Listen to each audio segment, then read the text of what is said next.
Note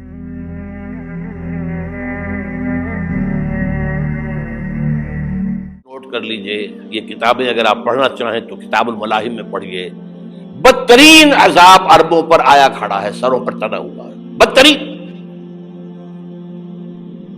ایسی جنگ ہونی ہے الملحمۃ العظمیٰ، جس کو کہ میں بھی آپ کے گواہی پیش کر دوں گا، جسے کہا گیا ہے لاسٹ کروسیڈ۔ بش نے بھی کروسیڈ کا لفظ بول دیا تھا، پھر واپس لیا اس نے۔ نکل جاتی ہے جس کے منہ سے سچی بات مستی میں، فقیہ مصلحت بین سے اور ہندے بادہ خار اچھا، کروسیڈ کہہ کر پھر واپس لیا۔ یہ کروسیڈ،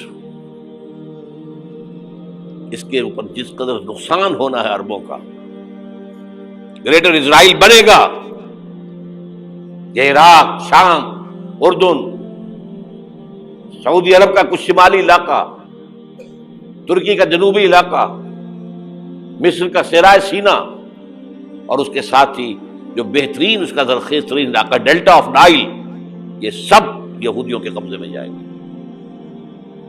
اس کو حدیث میں کہا گیا الملحمۃ العظمیٰ۔ عیسائی 80 علم لے کر ہے مسلمانوں تم پر حملہ آور ہوں گے، اور ہر علم کے نیچے 12,000 فوج ہوگی، 9.5 لاکھ فوج۔ یہ نیٹو کی تیاری کس کے لیے ہو رہی ہے؟ جب یو ایس ایس آر کا خاتمہ ہوا تو پوچھا گیا تھا نیٹو چیف سے، اب کس لیے؟ تمہارا وہ دشمن تو ختم ہو گیا، اب ہمیں اسلامک فنڈامنٹلزم سے نمٹنا ہے۔ وہ جانتے ہیں خطرہ یہی ہے، اب اسلام ابھر سکتا ہے، مسلمانوں کے سینوں کے اندر وہ آگ ہے، اوپر خاکستر آ گیا ہے، تم پہ اٹھانا بیٹھنا، یہ اندر تو انگارہ ہے، اوپر سے راکھ ہے، اس سے دھوکہ نہ کھا جانا ان کے دلوں کے اندر۔ اور بش نے کہا تھا مسلمان چاہتے ہیں کہ ہسپانیہ سے لے کر انڈونیشیا تک نظام خلافت قائم کریں، اور میں حیران ہوا تھا کہ اس کمبخت کو ہسپانیہ کا خیال کیسے آ گیا؟ ہمیں تو کبھی آتا ہی نہیں، اب ہم تو بھول گئے، وہ تو 500 برس پرانی بات ہے جبکہ وہاں سے ہمیں نکال دیا گیا تھا۔ اگرچہ اقبال نے کہا تھا ہے ارض فلسطین پہ یہودی کا اگر حق، ہسپانیہ پر حق نہیں کیوں اہل عرب کا؟ ہسپانیہ میں تو 800 سال حکومت کی مسلمانوں نے، اور ابھی 500 برس ہی گزرے ہیں نا۔ یہودی تو ارض مقدس سے 2000 سال نکالے گئے، انہیں لا کے آباد کیا گیا، عربوں کے سینے میں خنجر بھونک دیا گیا۔ وہ چھوٹا سا ملک جو چاہتا کرتا، کوئی پوچھنے والا نہیں۔ امریکہ جیسے اپنے بیٹے کی حفاظت کرے ویسے کرتا اس کی۔ اور حضور نے فرمایا ہے وہ جنگ جب ہوگی تو ایک باپ کے اگر 100 بیٹے ہوں گے تو 99 ختم ہو جائیں گے، ایک بچے گا۔ یہ حدیث ہے، حدیث ہے صحیح۔ اور آپ نے فرمایا ویل للعرب من شر قد اقترب، عربوں کے لیے ہلاکت ہے، عربوں کے لیے بربادی ہے اس شر سے جو قریب آ چکی ہے۔ اور آج جس طرح انہوں نے ان کی تہذیب کو اختیار کر لیا ہے، دبئی جا کر دیکھیے، بدترین مغربی معاشرہ جو ہے وہ دبئی کے اندر ہم نے قائم کر کے دکھا دیا۔ اب سعودی عرب اس راستے پر بڑھ رہا ہے،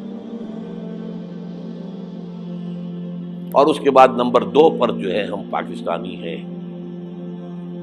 لیکن میں اس کے وہ پہلی بات جو کہہ رہا ہوں وہ تو یقینی ہے، اس میں تو احادیث صحیحہ موجود ہے۔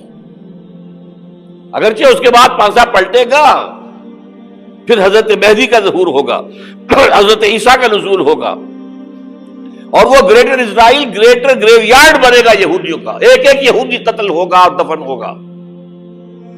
یہ بات میں ہونا ہے، میں پہلی بات پر پرچ کر رہا ہوں۔ وہ پانسا پلٹے گا جب پلٹے گا، ابھی جو سامنے ہے وہ کیا ہے؟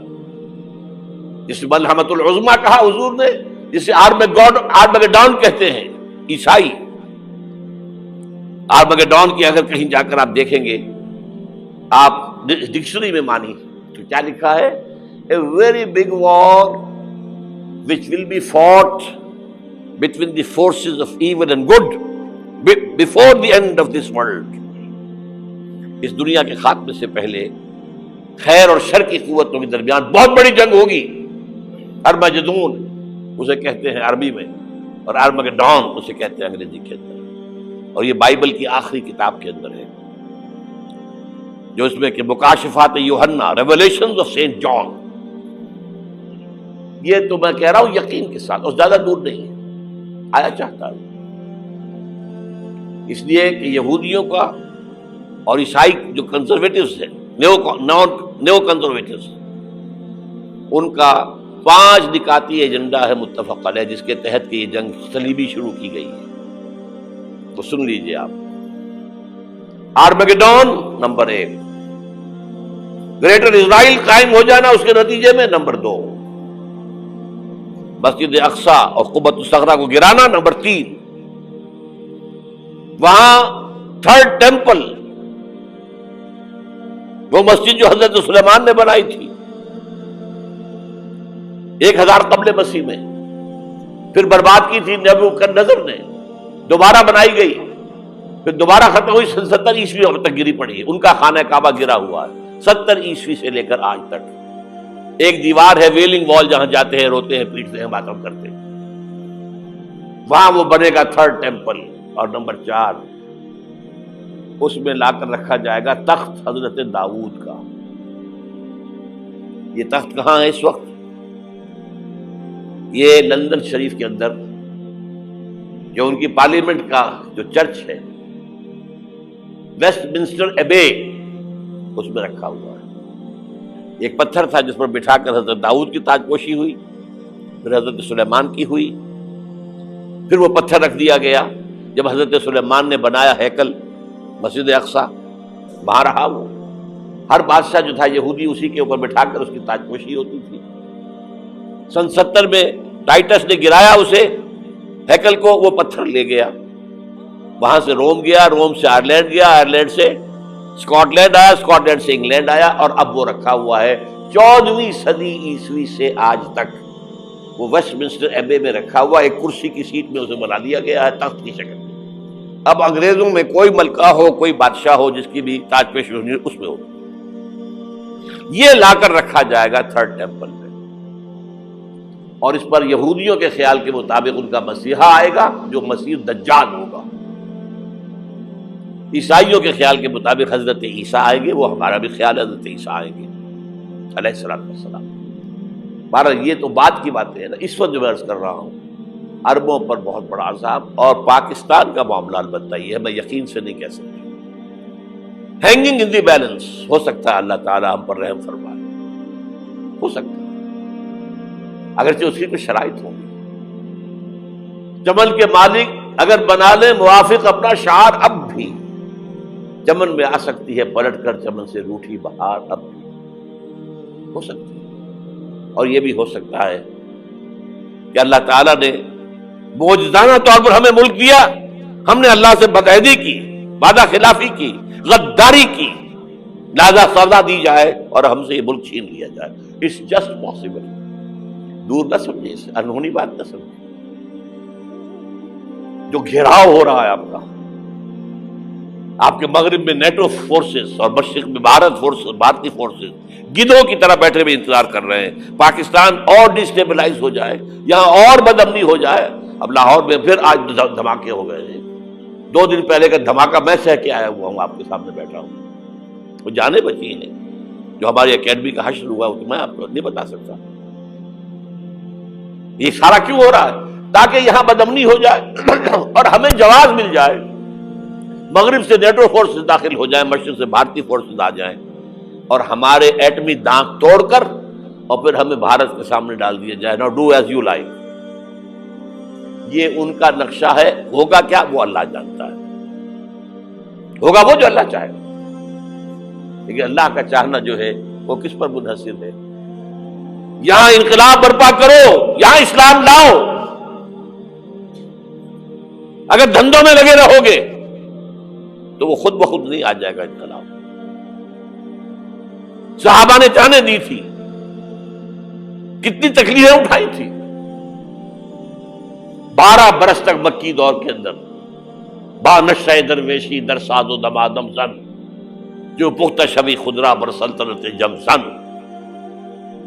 یوم طائف یاد ہے جو حضرت عائشہ فرماتی ہے کہ میں نے پوچھا تھا حضور سے کہ یوم احد سے زیادہ سختی بھی آپ پر کبھی آئی؟ یوم احد پر کیا ہوا تھا؟ تلوار کا وار پڑا تھا آپ کے چہرہ مبارک، یہ جو رخسار کی ہڈی ہے اس کے اندر وار گیا ہے، اوپر خود کی 2 کڑیاں تھیں وہ اس میں گھس گئیں، 2 دندان مبارک شہید ہوئے۔ وہ خود کی کڑیاں ایک صحابی نے اپنے دانتوں سے پکڑ کے کھینچنے کی کوشش کی، دانت نکل گئے، وہ نہیں نکلی، کیا جتن کر کے نکالی گئی ہوگی تو خون کا فوارہ آیا، اتنا خون گیا ہے کہ آپ بے ہوش ہو گئے، گر گئے، اور مشہور یہ ہو گیا کہ آپ کا انتقال ہو گیا، شہادت ہو گئی۔ یہ سیرت کبھی پڑھی ہے؟ حضرت عائشہ کے ہوش کا تو یہی دور تھا نا، یوم طائف میں جو آپ کی کیا تھی، بچی تھی، انہیں کیا پتا کیا ہو رہا ہے حضور کے ساتھ۔ 3 دن تک حضور مکے کی گلیاں اور وہاں کے اوباش لوگ پتھراؤ کر گئے تھے اس امید میں کہ شاید وہاں کا کوئی سردار ایمان لے آئے، تو یہاں تو ابو طالب بھی فوت ہو گئے، یہی دنیاوی سہارا تھا، خاندانی سہارا تھا ابو طالب کے ذریعے، اور گھر میں ایک دلجوئی کرنے والی رفیقہ حیات تھی، وہ بھی، ان کا بھی انتقال ہو گیا۔ آپ نے کہا یہ عام الحزن ہے، اب تو سب کو طے ہو گیا قریش کو کہ اب جیسے قتل کر دو ان کو، اسی لیے آپ گئے طائف، شاید وہاں کا کوئی بڑا سردار مانے، ایمان لے آئے مجھ پر، تو میں اپنا مرکز ادھر شفٹ کر دوں۔ تینوں سے ملے ہیں، تینوں نے وہ جواب دیے ہیں، نکل جاؤ یہاں سے، میں تمہارے ساتھ بات بھی کرنے کو تیار نہیں۔ اچھا، تمہارے سوا کوئی نہیں ملا تھا اللہ کو نبی بنا کر بھیجنے کے لیے؟ دیکھو جاؤ، میں بات نہیں کرنا چاہتا، ہو سکتا ہے میں بے عزتی کر بیٹھوں، واقعی تم اللہ کے نبی ہو تو میں مارا جاؤں گا، جاؤ جاؤ جاؤ۔ یہ سلوک محبت کے ساتھ ہوا ہے۔ اور پھر چھوکروں کو، اسٹریٹ ارچنز جنہیں آپ کہتے ہیں، اشارہ کیا تھا، خبر لو ان کی، پتھراؤ ہو رہا ہے، ساتھ کوئی ہے ہی نہیں، ایک آدمی صرف، زید ابن حارثہ۔ اب سامنے سے پتھر آ رہے ہیں تو حضرت زید آگے آ جاتے ہیں، ڈھال بنتے ہیں، مجھے لگے پتھر حضور کو رہے، آپ پیچھے سے آ رہے ہیں، چاروں طرف سے تو ڈھال نہیں بن سکتا ایک شخص، جسم لہو لہان، خون جا کر جوتیوں میں جم گیا ہے، جوتی اتر نہیں دی۔ پھر وہاں سے واپسی پر جو دعا مانگی ہے، اللہم الیک اشکو ضعف قوتی وقلت حیلتی وہوانی علی الناس، اے اللہ تیری جناب میں فریاد لے کر آیا ہوں اپنے قوت کی کمی کا، اپنے وسائل کی کمی کا، اور جو ذلت و خواری ہو رہی ہے لوگوں کے سامنے، الا ملتقننی، مجھے کس کے حوالے کر دیا ہے، الا بعیدی یتجہمنی، یہ میرے اوپر ہجوم کر کے آ جائے، حملہ کرے، اور عدو من لگتا امرے، یہ دشمن کے حوالے میرا معاملہ کیا، جو چاہے کر دے وہ۔ لیکن پھر عبدیت غالب آتی ہے، ان لم یکن علی غضبک فلا ابالی، اللہ اگر تو ناراض نہیں ہے تو مجھے کوئی پرواہ نہیں، سر تقدیم خم ہے جو مزاج یار میں آئے، مجھے اندیشہ یہ ہے کہ تو ناراض تو نہیں ہوئی، یہ تکلیفیں جھیلی ہے۔ سینکڑوں صحابہ نے جانوں کا نذرانہ پیش کیا ہے، احزاب کی جنگ میں فاقوں پر فاقے ہو رہے تھے، اور ان فاقوں کی حالت میں خندق کھودنے کا حکم ملا ہے، لوگوں کی کمریں دوہری ہو رہی ہیں، پتھر باندھے ہیں اپنے پیٹوں سے، اپنی چادروں کے ساتھ کس کر کمر دوہری نہ ہو جائے، اور جب صحابہ کدالیں چلا رہے ہیں تو کیا کہہ رہے ہیں، نحن الذین بایعوا محمدا علی الجہاد ما بقینا ابدا، اللہم لا عیش الا عیش الاخرہ۔ صحابہ کہتے تھے ہم وہ لوگ ہیں جنہوں نے محمد سے بیعت کی ہے کہ جہاد کرتے رہیں گے جب تک جان میں جان نکل جائے تو بات، اور جان ہے، چاہے ابھی بھوک سے کمر دوڑی ہوئی جا رہی، جان تو ہے۔ اور ایک دفعہ کہتے تھے اللہم لا عیش الا عیش الاخرہ، اللہ عیش، زندگی تو آخرت کی زندگی ہے۔ اور حضور فرماتے تھے، حضور کے بیٹھے ہوئے نہیں تھے گاؤں تکیہ لگا کر، پتھر اٹھا کر خندق میں سے لے جا کر باہر پھینک رہے تھے، جب صحابہ کہتے ہیں اللہم لا عیش الا عیش الاخرہ، حضور فرما رہے ہیں فاغفر للانصار والمہاجرہ، اے اللہ ان انصار اور مہاجرین کی مغفرت فرما دو۔ پھر حضور کی خدمت میں کچھ لوگ آئے، حضور اب یہ فاقہ ناقابل برداشت ہو گیا، دیکھیے ہم نے یہ پتھر باندھے ہوئے اپنے پیٹ کے ساتھ۔ حضور نے کرتا اٹھا کر دکھایا، وہاں 2 پتھر باندھے ہوئے۔ یہ ہے سیرت النبی۔ آپ کس چیز کو سیرت النبی سمجھتے ہیں؟ بہرحال اس موضوع پر میری ایک کتاب ہے منہج انقلاب نبوی، کہ انقلاب کیسے آیا تھا۔ اگر دل میں ذرا بھی آرزو پیدا ہو گئی ہو کہ اللہ قبول کر لے مجھے قبول کر لے اس کام کے لیے، تو وہ کتاب آپ کے لیے مسٹ ہوگی۔ آج پھر اس گفتگو کے حوالے سے بات چیزیں تازہ کرتا ہوں۔ اس وقت عالمی سطح پر یہودی جمع عیسائی بریکٹ میں کر لیجیے، اور امریکہ جمع یورپ یہ بریکٹ میں کر لیجیے، ان کا اندر معاملہ کیا ہے؟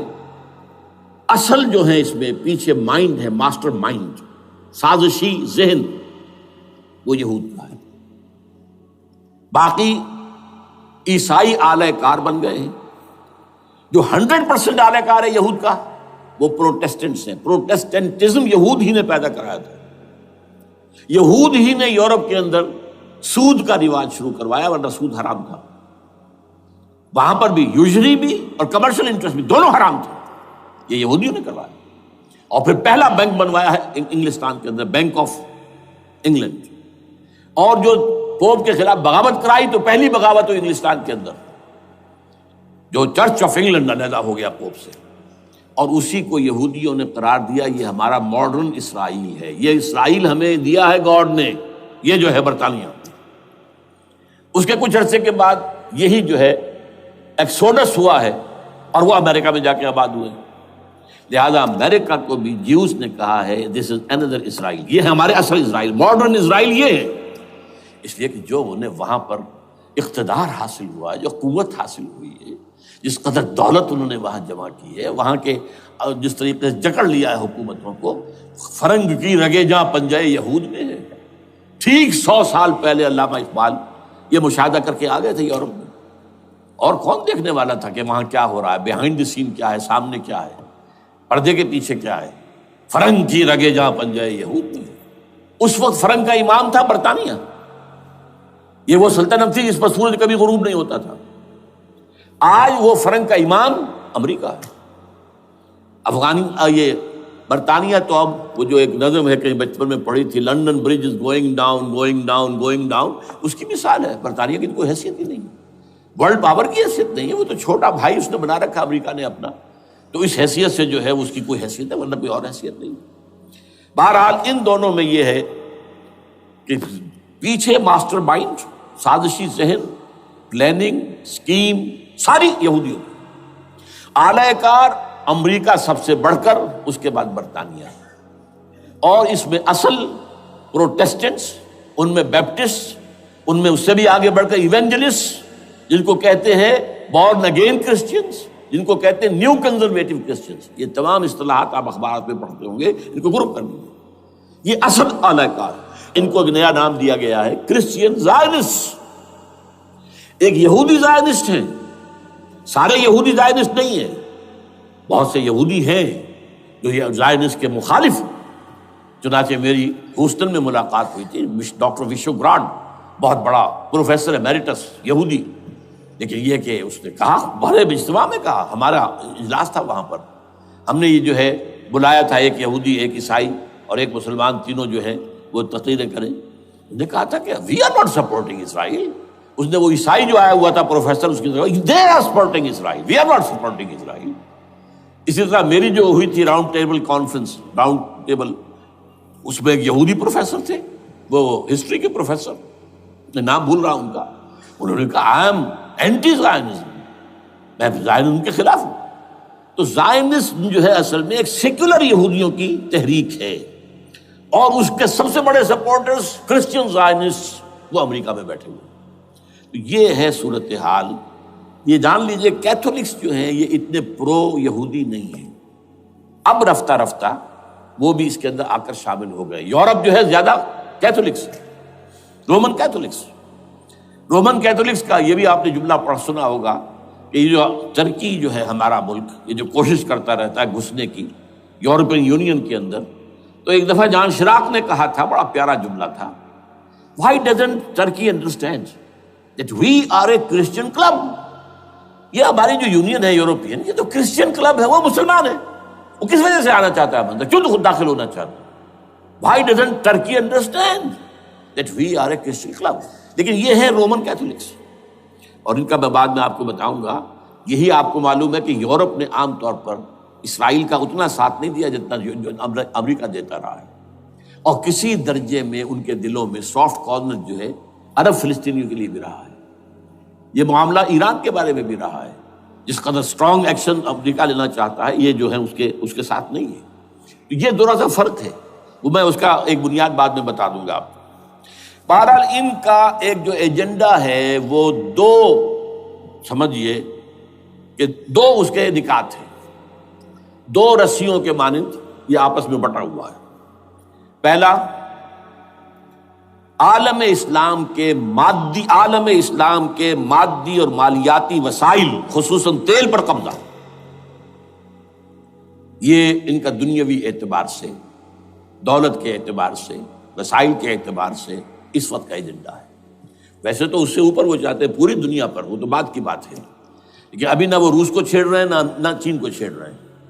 چین تو ان کا سب سے بڑا جو ہے بزنس پارٹنر ہے، سب سے بڑا، اور چین کو رفتہ رفتہ وہ اپنی لائن پر لا رہے ہیں۔ اب تو صرف یہ کہ وہ ایک پارٹی گورنمنٹ وہاں رہ گئی ہے جو کہ کمیونزم کے دور کی یادگار ہے، باقی ان کی جو اکانومی ہے وہ تو آ چکی ہے اسی رخ کے اوپر جو یورپ کی ہے، مغرب کی ہے۔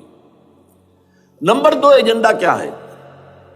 دنیا میں کہیں بھی اسلام کے بحیثیت ایک نظام زندگی ظاہر ہونے کا کوئی موقع نہیں دینا۔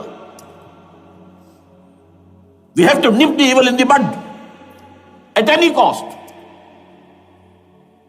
یہ ان کے ایجنڈے کا دوسرا بڑا حصہ۔ یہ دو ہے انٹرٹوائنڈ، جیسے آپ لڑیوں کو بٹ دے کر رسی بناتے ہیں، ایسے یہ دو لڑیے ہیں۔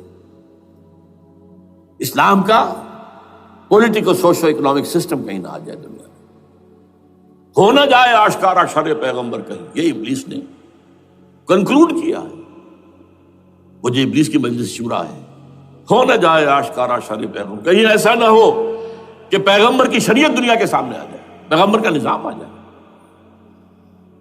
الحذر، آئین پیغمبر سے 100 بار الحذر، حافظ ناموس زن، مرد آزما مرد آفری، یہ معاشرتی نظام ہو گیا۔ موت کا پیغام ہر نوع غلامی کے لیے، نہ کوئی فخفور و خاکہ، نہ گدائے رہنشی، یہ سیاسی نظام آ گیا، اور کرتا ہے دولت کو ہر آلودگی سے پاک و صاف، منعموں کو مال و دولت کا بناتا ہے امین۔ تم دولت کے امین و مالک نہیں ہو، اور اس سے بڑھ کر اور کیا فکر و عمل کا انقلاب، بادشاہوں کی نہیں اللہ کی ہے یہ زمین، ان الارض للہ۔ یہ نظام کہیں نہ آ جائے دنیا، یہ ہے جس پہ کہ وہ خطرہ محسوس کر رہا تھا۔ اور اس کے بعد یہ کہتے ہیں، یہ تو تھا عصر حاضر کے تقاضے، لیکن یہ کہ صورتحال کیا ہے؟ ہو نہ جائے آشکارا شرع پیغمبر کہیں، ہے یہی، یہ معاملہ اس طرح رکھو کہ خود مومن ہے محروم یقین، یہ غنیمت ہے کہ خود مومن ہے محروم یقین۔ ہمیں اگر کوئی سہارا ملتا ہے تو اس سے کہ مومنوں کو بھی، نام نہاد مسلمانوں کو بھی اپنے اس نظام پر یقین نہیں، وہ نماز پر یقین رکھتے ہیں، روزے پر رکھتے ہیں، زکوٰۃ کو بھی جو بھی اللہ تعالیٰ جس کو توفیق دیتا ہے، حج کرتے ہیں، عمرے کرتے ہیں، یہ ہے سب، لیکن یہ کہ یہ غنیمت ہے، چشم عالم سے رہے یہ پوشیدہ یہ آئین تو خوب۔ وہ ابلیس کہتا ہے کہ یہ آئین چشم عالم سے پوشیدہ رہنا چاہیے، یہ غنیمت ہے کہ خود مومن ہے محروم یقین۔ ہمارے لیے جو ہے اگر کوئی سانس لینے کی جگہ ہے تو وہ یہ ہے، حوصلہ افزائی اگر ہے تو اس میں ہے کہ خود مومن محروم یقین ہے، اس کے سامنے وہ راستہ ہے ہی نہیں۔ اب لیجیے یہودیوں کے ایجنڈے کو میں تجزیہ کر رہا ہوں۔ سب سے پہلے World Bank, IMF globalisation, TRIPS, ان تمام ہتھ کنڈوں کے ذریعے عالمی مالیاتی استعمار جو بظاہر امریکہ کا ہوگا حقیقتاً یہود کا ہوگا۔ یہودیوں کے نزدیک پوری نوع انسانی حیوانوں کے مانند ہے۔ They are not human beings. They are goyams. They are Gentiles. یہ انسانی شکل میں حیوان ہیں، اور جیسے حیوانوں کو ایکسپلائٹ کرنا، استعمال کرنا انسانوں کا حق ہے، گھوڑے کو آپ باندھتے رہے ہیں نا ٹانگے کے آگے، اور بیلوں سے آپ ہل جتواتے رہے ہیں، تو جیسے یہ حق ہے ایسے ہمارا حق ہے پوری دنیا کے جو ہے وسائل ان کو کھینچے۔ ہاں جیسے گھوڑے اور بیل کو بھی کچھ نہ کچھ دانہ تو ڈالنا پڑتا ہے، چارہ تو دینا پڑتا ہے، تو ان کو بھی کچھ دو۔ یہ پوری نوع انسانی ورکرز بن کر رہ جائے، حیوان بن جائیں، بالکل شہوت کے غلام بنا دو انہیں، اخلاقی اقدار کا بیڑا غرق کر دو، خاندانی نظام کو تہوبالا کر دو۔ یہ باقاعدہ جو protocols of the elders of the Zion تھے ان سب میں موجود ہے، لکھا ہوا، جو 1897 میں انہوں نے پاس کیا اپنا پروگرام، بیسل میں، سوئٹزرلینڈ کا ایک شہر ہے۔ Protocols of the elders of the Zion, ان کو حیوان بنا دو، بس حیوانوں سے کام لیتے رہو۔ ہاں ان کی کمائی کا کچھ حصہ ان کے لیے چھوڑ دو، وہ بھی زندہ رہیں، وہ بھی آخر کام کیسے کریں گے، اور اصل جو ہے ملائی کھینچ دو اپنے اس نظام کے ذریعے سے۔ World Bank, IMF، stock exchange, TRIPS, globalisation, اس کے ذریعے سے عالمی مالیاتی استعمار۔ نمبر 2، ایک ہے ان کا ایجنڈا، یہ تو عالمی ہے، دوسرا ایجنڈا کیا ہے؟ وہ لوکل ہے۔ وہ کیا ہے؟ گریٹر اسرائیل کا قیام، جس میں مصر کا سارا زرخیز علاقہ شامل ہوگا، جو ڈیلٹا کا علاقہ کہلاتا ہے اس کا، جہاں کے اس وقت کے بادشاہ نے، حضرت یوسف علیہ السلام کے زمانے کے بادشاہ نے، وہ فرعونہ کے خاندان میں سے نہیں تھا، وہ عرب تھا، عربوں ہی سے کسی وقت کوئی قوم آئی تھی جو کہ مصر پر قابض ہو گئی تھی، اس نے حضرت یوسف کے خاندان کو لا کے وہاں آباد کیا، بہترین جشن کا علاقہ کہلاتا ہے، بہترین۔ وہ کہتے ہیں ہمارا ہے، ہم رہے وہاں پر کئی سو برس تک رہے، عراق ہمارا ہے، وہاں ہمیں قید میں رکھا گیا، نبوکدنضر لے گیا تھا۔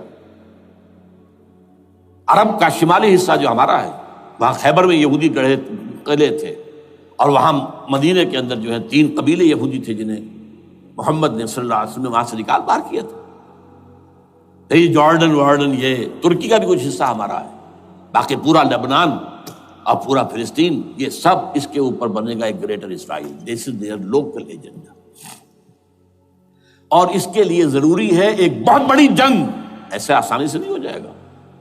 آرمگیڈون، جس کو حضور نے فرمایا الملحمۃ العظمی، الملحمۃ الکبریٰ، بہت بڑی جنگ، جس کی خوفناکی اور تباہ ناکی کا اندازہ اس سے کیجیے، حضور فرماتے ہیں کہ اگر ایک باپ کے 100 بیٹے یا ایک دادا کے 100 پوتے ہوں گے تو ان میں سے 99 ختم ہو جائیں گے، ایک بچے گا۔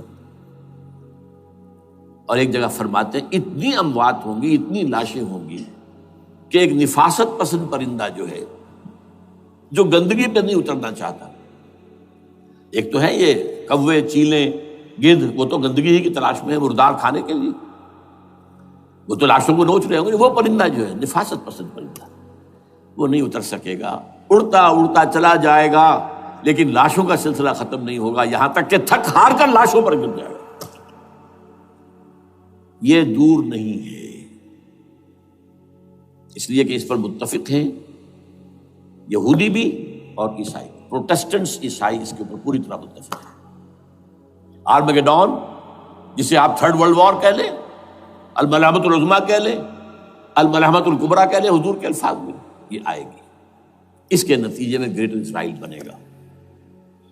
نمبر 3، پھر بنے گا 3rd ٹیمپل، جو ٹائٹس نے گرا دیا تھا 70 میں، سن 70 عیسوی، جسے گرے ہوئے کتنا عرصہ ہو گیا؟ 2008، اندازہ کر لیجئے 1800 کتنے برس ہو چکے۔ وہ دوبارہ بنائیں گے 3rd ٹیمپل، اور اس کے لیے مسجد اقصیٰ کو گرائیں گے، اور ڈوم آف دی راک، قبۃ الصخرہ، وہاں لا کر پھر اس میں کنگ ڈیونز تھرون لا کے رکھا جائے گا، یہ بھی میرے علم میں پہلی مرتبہ اسی ٹرمپٹ رسالے سے آیا. وہ کیا ہے؟ حضرت داؤد کا. آج سے کتنے ہزار سال پہلے کی بات ہے، اندازہ کیجیے. 1000 قبل مسیح، اور یہ اب 2000 ہو گیا عیسوی، 3000 برس تو ہو گئے. وہ کیا تھا؟ ایک پتھر تھا جس پر بٹھا کر حضرت داؤد کی تاج پوشی کی گئی تھی. پھر اسی پر حضرت سلیمان کی تاج پوشی ہوئی، پھر اسی پر ان کے بادشاہ آتے رہے، تاج پوشی ہوتی گئی. ٹائٹس نے جب گرایا ہے سن 70 عیسوی میں یروشلم کو برباد کیا، 1,33,000 یہودی ایک دن میں قتل کیے، ایک دن میں، باقی نکال دیا، بھاگ جاؤ یہاں سے. اس کو کہتے ہیں diaspora, that started in 70 AD. یہ منتشر ہو گئے، جس کا جہاز سنگھ سمایا چلا گیا، یورپ میں چلے گئے، شمالی افریقہ میں، مسلمان ملکوں میں، انڈیا میں آ گئے، ایران میں آ گئے، سب جگہ وہاں سے نکال دیے گئے، ڈائسپورا. بہرحال وہاں سے وہ ٹائٹس وہ پتھر لے گیا، وہ روم میں لے گیا. روم سے کسی طرح وہ آئرلینڈ پہنچ گیا. آئرلینڈ پیور کیتھولک ملک ہے، آپ کو معلوم ہوگا، اور وہاں پر پروٹیسٹنٹس کی اور کیتھولکس کی جنگیں ہوتی رہتی ہیں. کبھی بھی شیعہ سنی مسلمانوں کی اس طور سے خانہ جنگی نہیں ہوئی ہے جیسے کہ وہاں ان دو عیسائیوں میں، کیتھولکس اور پروٹیسٹنٹس میں ہوتی ہے. وہ رومن کیتھولک ملک ہے بیچ میں. وہاں سے وہ انگلینڈ میں آیا.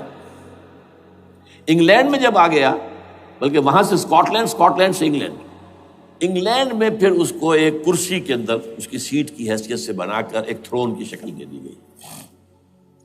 اور وہ جو ویسٹ منسٹر ایبے ہے، برطانیہ کے پارلیمنٹ کے ساتھ جو چرچ ہے، ویسٹ منسٹر ایبے، وہاں اس کو لا کے رکھ دیا گیا. اس وقت سے برطانیہ کے بادشاہوں اور ملکاؤں کی تاج پوشی وہاں ہوتی ہے. تو ایک یہ ہے کہ پھر اس کو لا کر وہاں رکھیں گے. اب یہاں سے اختلاف ہے، یہ نوٹ کر لیجیے. یہاں تک عیسائیوں کا، یہودیوں کا ایجنڈا ایک، یہاں اختلاف ہے.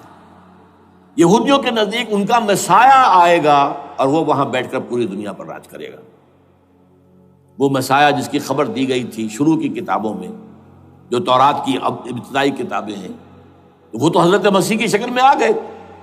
دی پروفیسی واز فلفلڈ. یہودیوں نے نہیں مانا، انہیں تو قرار دیا جادوگر ہے، کافر ہے، مرتد ہے، ولد الزنا ہے، اور اپنے بس پڑتے سوری پر چڑھوا دیا. وہ دوسری بات ہے، اللہ نے کیا کیا وہ ایک علیحدہ مسئلہ ہے. چنانچہ یہ کہ دی سچویشن از ویکنٹ، وہ مسیحا کی جگہ ابھی باقی ہے ان کی، and they are waiting for ہم. تو وہ آئے گا اور وہ یہاں اس تخت داؤد پر بیٹھ کر پوری دنیا پر حکومت کرے گا. عیسائیوں کا کہنا کیا ہے کہ در حقیقت حضرت مسیح نازل ہوں گے، سیکنڈ کمنگ آف جیسس، جس کو ہم بھی مانتے ہیں. اگرچہ ہوگا کیسے، حالات و واقعات کا کیا ہمارے نزدیک رنگ ہے وہ کچھ مختلف ہے، وہ میں اس کو بیان نہیں کر سکتا. حضرت مسیح علیہ السلام پھر اس تخت پر بیٹھیں گے ان کے عیسائیوں کے مطابق. چنانچہ پوپ جو مر گیا ہے، پال سیکنڈ، اس کو یہ ٹرمپٹ والے کہتے ہیں شیطان. اور ان کا کہنا یہ ہے کہ اس شیطان نے the old ancient holy Roman empire کو ریوائیو کیا ہے یونائٹڈ یورپ بنا کر. اور ان کا مقصد کیا ہے کہ یہ فلسطین میں ایک رومن کیتھولک حکومت قائم کرنا چاہتے ہیں. یہودی اپنی حکومت چاہتے جو ہے، اور وہ اپنی حکومت چاہتے ہیں. یہ ان کا کہنا ہے. یہ میں نہیں جانتا کہ اس میں کس حد تک ان ایک دوسرے پر الزام درست ہے. لیکن جیسے کہ آپ کو معلوم ہے کہ انڈونیشیا کے اندر بھی ہوا تھا، ایک جزیرے کو تقسیم کر دیا، ایک حصہ جو ہے اس کا وہ رومن کیتھولک ریاست بن گیا. شاید نائجیریا میں بھی اس طرح کا معاملہ ہوا ہے، کچھ تھوڑے علاقے کے اندر وغیرہ وغیرہ. تو یہ ہے. لیکن بہرحال یہ ان کا. عیسائیوں کا معاملہ کیا ہے؟ میں نے جیسا کہ بتایا کہ یہ تو اس ایجنڈے کے اندر متفق ہے، اور عیسائی بھی ورلڈ ڈومینیشن، مالیاتی جو ہے استعمار، اس کے لیے کوشاں ہیں. لیکن ان کے نزدیک حضرت عیسیٰ ابن مریم آئیں گے علیہ الصلوۃ والسلام، اور وہ حکومت کریں گے. اس پورے ڈرامے کا اسکرپٹ پورا یہودیوں کا لکھا ہوا ہے، اور انہی کی سازش اس پورے ڈرامے کے پیچھے ہے. البتہ بظاہر اس ڈرامے کا بڑا کیریکٹر جس سے آپ ہیرو کہیں وہ امریکہ ہے، اور اس کے تابع یورپ بھی ہے. یہ ہے عالمی سطح پر معاملہ اس وقت. ویسے میری 2 کتابیں جو ہیں اس پر کتابچے ہیں. 4 سال پہلے میں نے اسی مقام پر 2 تقریریں کی تھی. ایک موجودہ عالمی حالات اور اسلام کا مستقبل۔ وہ دوسرا حصہ جو میں اس وقت نہیں چھیڑ رہا، ہوگا کیا اصل میں، جس میں یہ ہے کہ کہیں اسلامی ریاست قائم ہو، خلافت کا نظام قائم ہوگا کہاں ہوگا یہ میں بحث نہیں کر رہا۔ حضرت مہدی کا ظہور ہوگا، وہ آئیں گے عرب کے اندر۔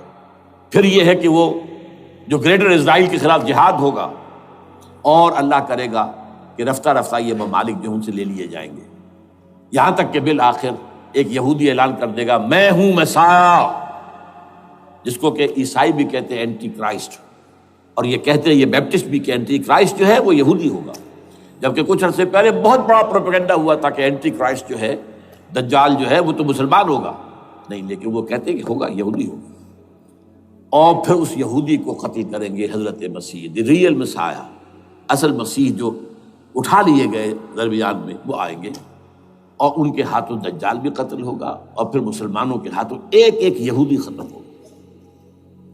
پھر ایک عالمی اسلامی ریاست قائم ہوگی حضرت مسیح کے ہاتھوں، اور وہاں پر حضرت مسیح، ایک حدیث میں آتا ہے 40 برس تک پوری دنیا پر حکومت کرے گی۔ بہرحال یہ دوسرا پکچر ہے جو ہمارے سامنے، میں اس وقت کی تفصیل میں نہیں جا رہا، جو ان کے سامنے پکچر ہے وہ میں نے آپ کو بیان کر دیا۔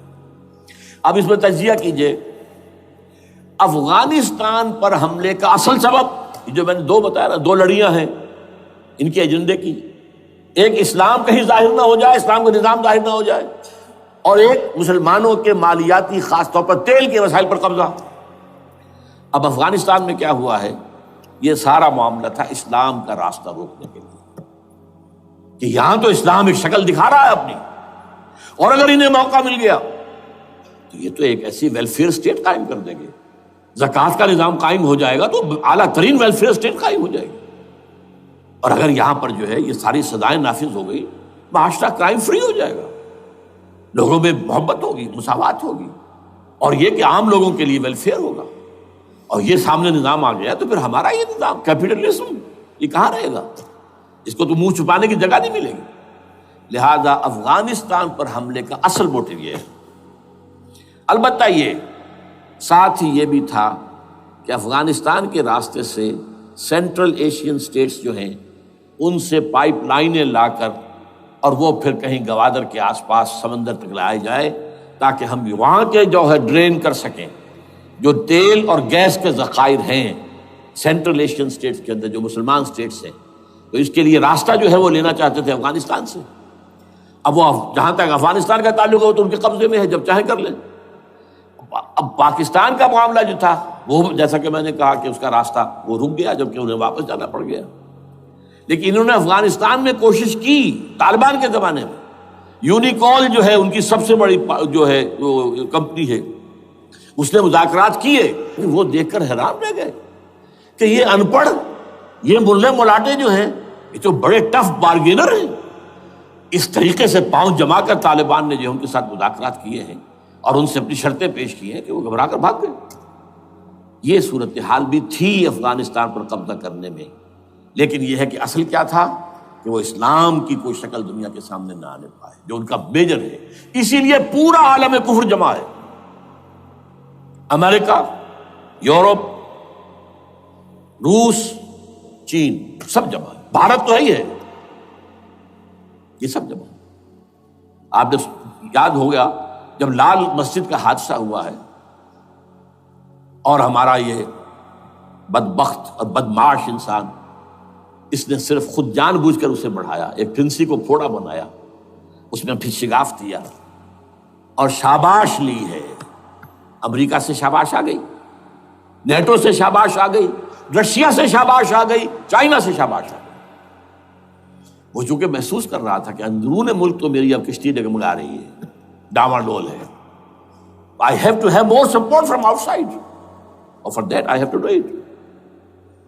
کہ دیکھو میرے عین قلب میں پاکستان کے یہ پھوڑا نکل آیا تھا، یہ بنیاد پرستی کا اور یہ شدت پسندی کا اور یہ تنگ نظری کا اور یہ فلاں کا، یہ دہشت گردی کا، اور میں نے دیکھو کیسے اس میں چیرا دیا ہے، کتنے لوگوں کو ختم کر دیا ہے۔ اچھا، اس میں یہ بھی ذہن میں رکھیے کہ افغانستان کے بارے میں یہودیوں کے علم میں ہے کہ حضور کی حدیثیں کیا ہے۔ حضور کی حدیث ہے یخرج من خراسان رایات سود خراسان کے علاقے سے کالے جھنڈے لے کر فوجیں چلیں گی، لا یردھا شیء، کوئی طاقت ان کو رخ نہیں موڑ سکے گی، حتیٰ تنصب ایلیا، یہاں تک کہ وہ آ کے بیت المقدس میں جھنڈے گاڑ دیے جائیں۔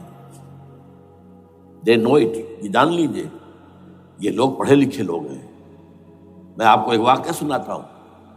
جب 1967 میں یہودیوں کو فتح ہوئی بہت بڑی، اور پورا یروشلم اب ان کے قبضے میں آ گیا، ایسٹ یروشلم جو کہ ابھی جارڈن کے قبضے میں تھا، تو جب موشے دایان تھا وہ کانا، وہ داخل ہوا فاتح کی حیثیت سے، تو اس کے ساتھ ایک ربائی تھا بہت بڑا، چیف ربائی یہودیوں کا بہت بڑا عالم، اور وہ رو پڑا، تھا تو فتح کا وقت، خوشی کا، رویا۔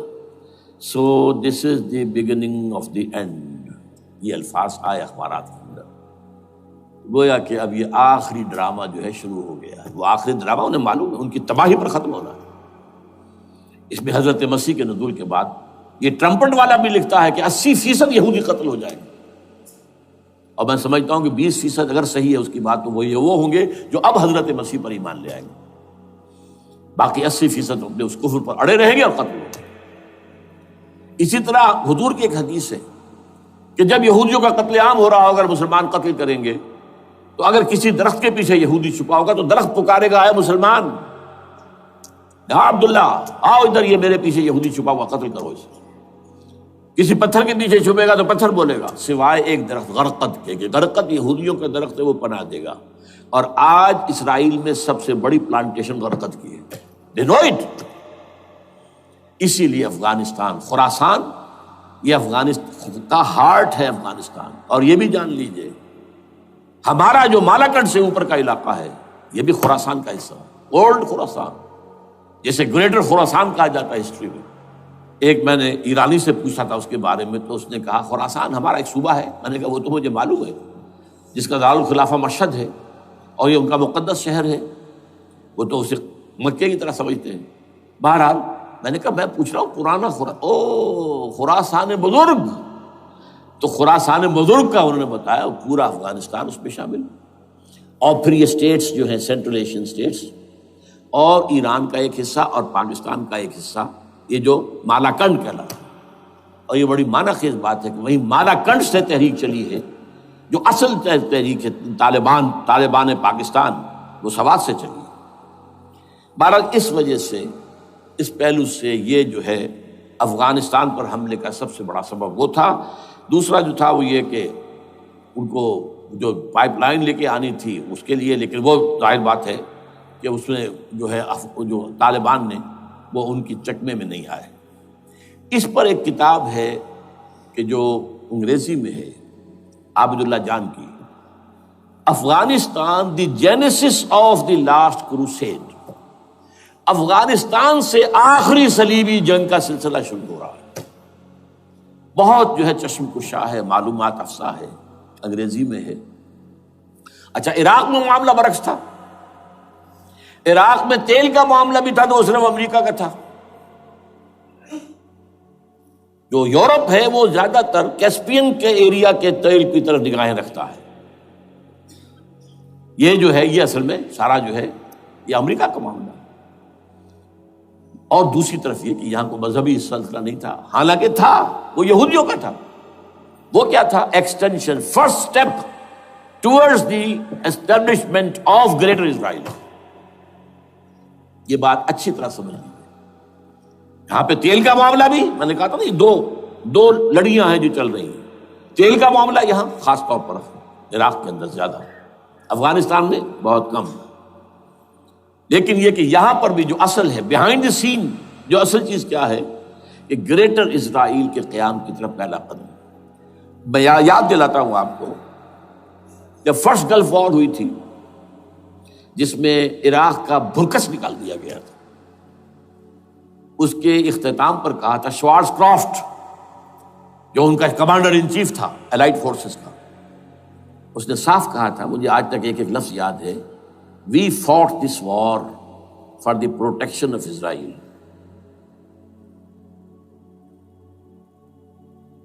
اور اب جو ابھی ہوا معاملہ، جب صدام گرا ہے، اس کا مجسمہ بھی گرا ہے، تو اس کے بعد وہ شخص وہ بدبخت، وہ خبیث جو ابھی پڑا ہوا کومے میں، شیرون نے کہا تھا ان قریب عراق پر ہماری حکومت ہوگی، اور اس سے پہلے تو ہم صرف عراق میں سے یوفریٹس تک کا علاقہ مانگتے تھے، دریائے فرات تک کا، اب ہمارا مطالبہ یہ ہے کہ ہم تو در حقیقت دجلہ تک جائیں گے، دجلہ، تاکہ پورا کا پورا جو فرٹائل جو دو آبا ہے دجلہ اور فرات کے درمیان کا بہترین علاقہ، وہ سارا ہمارے پاس۔ اس سے آپ اندازہ کر لیجئے کہ یہ دونوں چیزیں جو ہیں دونوں جگہ موجود ہیں۔ وہاں مذہبی زیادہ ہے افغانستان کا، لہذا یہاں بہت بڑی جو ہے کولیشن بن گئی۔ عراق میں تو وہ کولیشن نہیں بن سکی، یورپ بھی ساتھ نہیں آیا، امریکہ had to go it alone, اسے کرنا پڑا ہے۔ زیادہ سے زیادہ کوئی ٹوکن، آسٹریلیا کا کوئی ٹوکن معاملہ، جو ہے وہ برطانیہ کا کچھ شاید ٹوکن ٹائپ جو ہے، وہی یہ کامن ویلتھ پرانی جو ہے چلی آ رہی ہے، اس میں شاید کینیڈا کا، باقی تو کوئی نہیں۔ یہ جو آل ورلڈ کولیشن بنی تھی وہ افغانستان کے خلاف کیوں ہے؟ یہاں سے اسلام کی ریسرجنس کا اندیشہ ہے۔ یخرج من خراسان رایات سود لا یردها شیء حتی تنصب بایلیا۔ حضور کے زمانے میں ایلیا جو ہے وہ کن کے قبضے میں تھا؟ عیسائیوں کے۔